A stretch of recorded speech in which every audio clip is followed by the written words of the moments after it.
Hii Manyara bila Sendiga haiwezi kunoga, haiwezi kunoga. Mheshimiwa Mkuu wa Mkoa wa Manyara, naomba kuwasilisha taarifa fupi ya ujenzi wa ukamilishaji wa bwalo la wanafunzi shule ya sekondari Terrat.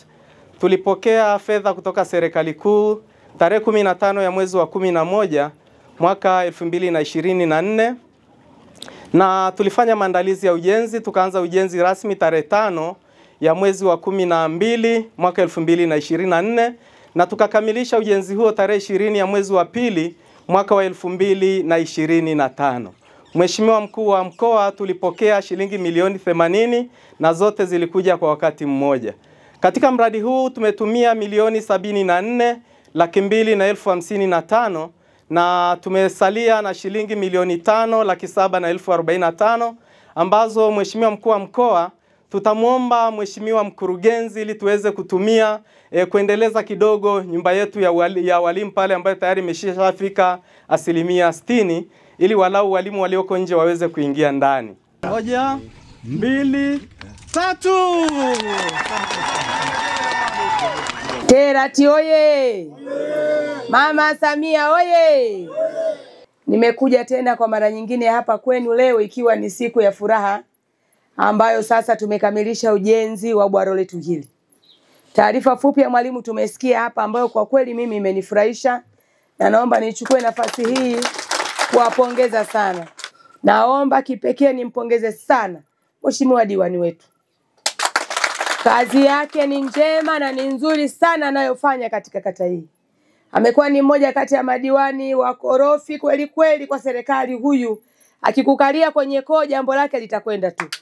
Na nina wasiwasi Mheshimiwa diwani atakuwa amemtuma hapa mwalimu mkuu kuongelea habari ya mabweni. Diwani wewe atakuwa amemwambia sema wewe safari hii ili mimi niende kusukuma. Mheshimiwa diwani, haja ya uwepo wa bweni hapa haiepukiki. Haiwezi kuepukika kabisa, na kimsingi ni kama tumechelewa pia kuliweka bweni.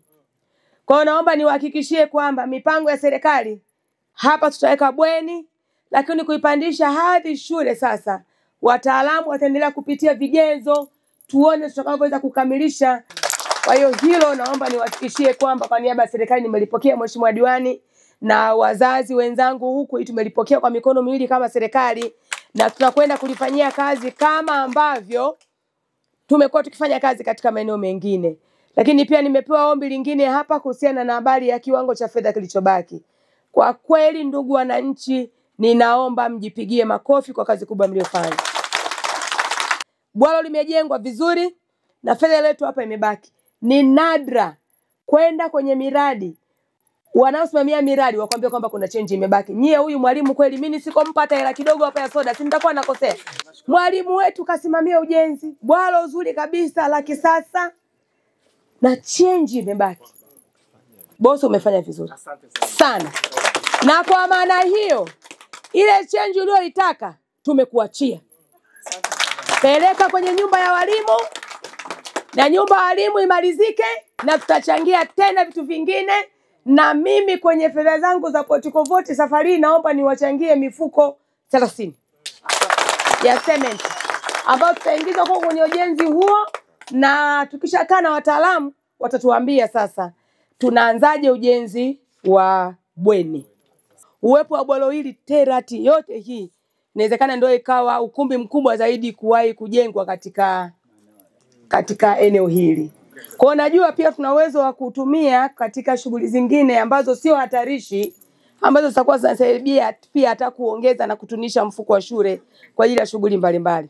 Basi tuzingatie 1, usalama wa jengo letu. Lakini 2, usalama wa watoto wetu ambao wanatumia jengo hili. Lakini cha 3, kipaumbele ni watoto wetu kulia humu na sio watu kufanya shughuli zao. Kwa hiyo panapotokea shughuli tukajua shughuli hii inaingia kwenye muda wa watoto wetu kusoma, hiyo shughuli kwetu sio rafiki. Watoto wetu lazima wanakika kula kwenye bwalo lao, kuenjoy kwenye bwalo lao, pakiwa pana muda wa ziada sasa. Watu wanataka kutumia kwa mikutano na vitu vingine, tutawakaribisha kulingana na taratibu ambao tutakuwa tumeupanga sisi. wa kuzingatia usalama na uhakika wa bwalo letu kuendelea kuwa zuri ili iweze kutumika kwa muda mrefu zaidi na watoto wetu ambao wako hapa shule. Bwalo zuri, bwalo la kifahari. Pita zangu za shule sijawahi kuona bwalo zuri kama hili. Kweli mkuu anapambana kadri ya uwezo wake akishirikiana na mama, maana huyu ni mama. Oye. Oye. Kwa hiyo nashukuru, napenda kusema asante kwa ajili ya hili bwalo. Asante.